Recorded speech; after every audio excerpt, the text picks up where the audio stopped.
Buen día, chicos. Este día veremos el verbo en la oración. También veremos la clasificación de persona, número, tiempo y modo. ¿Qué es el verbo?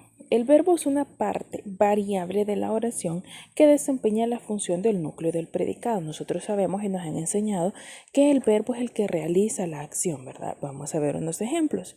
Luisa ha estudiado mucho. ¿Cuál es la acción? Ha estudiado, ¿verdad? Alberto quiere una manzana. ¿Cuál es la acción en este caso? Del verbo quiere, ¿verdad? Él quiere una manzana. La familia lloraba. En este caso nos damos cuenta que la acción es lloraba y estamos hablando de una familia, de un grupo. Entonces quiere decir que cada una de esas clasificaciones tiene un número de personas, tiene personas, un número, tiene un modo y también tiene un tiempo. Entonces me dice, el verbo expresa un proceso. Este proceso indica fundamentalmente lo que hace el sujeto. Camila escribió un cuento. O lo que sucede. Quiere decir que puede pasar algo, ¿verdad? David ha crecido mucho. ¿Cuál es el verbo? Ha crecido. La biblioteca se inaugurará mañana. No estamos hablando de una persona, pero estamos hablando de un objeto, ¿verdad? Entonces me dice que será inaugurar mañana. También existen los accidentes gramaticales del verbo. ¿Cuáles son los accidentes gramaticales del verbo? Digámosle que son esas clasificaciones que existen. El verbo, además de significar un proceso, nos da otras informaciones adicionales, llamadas tradicionalmente accidentes gramaticales. Estos son la persona, el número, el tiempo, el modo, el aspecto y la voz. El verbo adquiere formas diferentes para expresar cada una de estas informaciones. La persona y el número, dado que el verbo siempre concuerda con el sujeto en la oración, varía de forma según el sujeto, ya sea en primera, segunda, tercera persona, singular o plural. Es decir, nos informa si el sujeto es, por ejemplo, si fuera el hablante.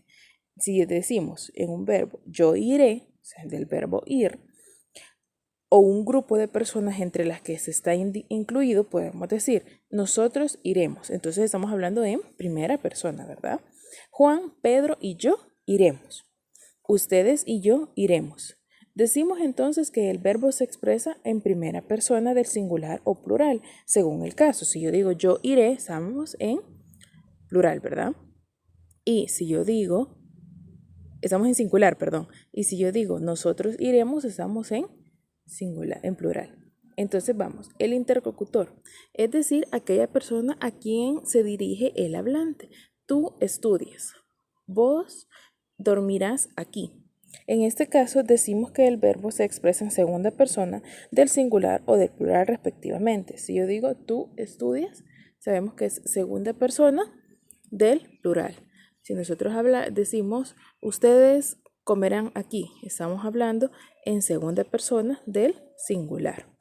Ahora vamos con alguien o algo que no es ni el hablante ni el oyente. Ella salió. Sus hermanos vendrán. El perro ladra.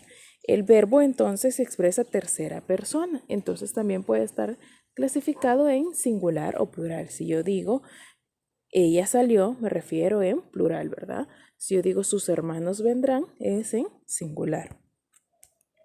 Vamos con el tiempo. El tiempo, nosotros sabemos que existe presente, pasado y futuro, y dice que el verbo también varía para informar si el proceso que se expresa.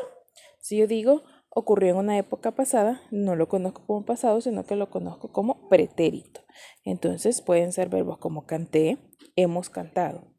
Ocurre ahora, o sea, nos referimos al presente y puede ser verbo cantó o cantará o canta. Y si ocurre después de ahora, o sea, estamos hablando de un futuro, por ejemplo, cantaré, cantaremos. O sea, puede ser en singular o puede ser en plural. Y al finalizar tenemos el modo. ¿Qué es el modo?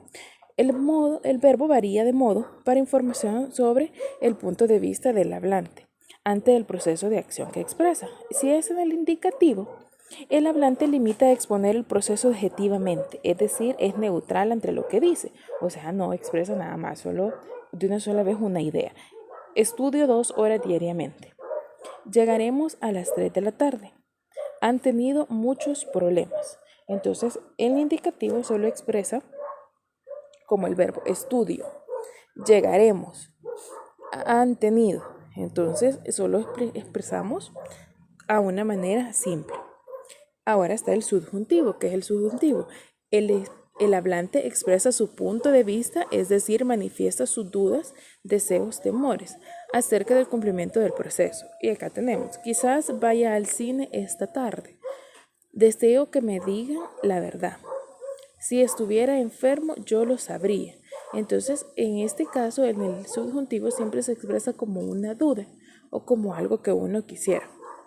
En el imperativo, el hablante da una orden a sus interlocutores en segunda persona del sujeto de la oración para que se cumpla. Ese es bien específico, porque es una orden y aparte está en segunda persona. Me dice, escucha lo que dice el profesor. Cierra la puerta, por favor. Escriba a sus padres. Lee este capítulo. Caminen más despacio.